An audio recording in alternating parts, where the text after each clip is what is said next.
சின்ன சின்ன முருகைய சிங்கார முருகைய சின்ன சின்ன முருகைய சிங்கார முருகைய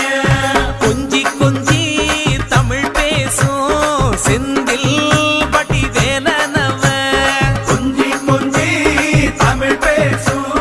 செந்தில் பட்டி வேலனவ சின்ன சின்ன முருகைய சிங்கார முருகைய கொஞ்சி கொஞ்சி தமிழ் பேசும் செந்தில் பட்டி வேலனவ சுப்பிரமணிய சாமி என்பார் கார்த்திகேயன் என்பார் சுவாமிநாதன் என்பார் முக அமுதன் என்பார் பாலசுப்பிரமணியன் என்பார் கருணாகரன் என்பார் கதிர்காம கந்தன் என்பார் கதிர்வேல சுவாமி என்பார்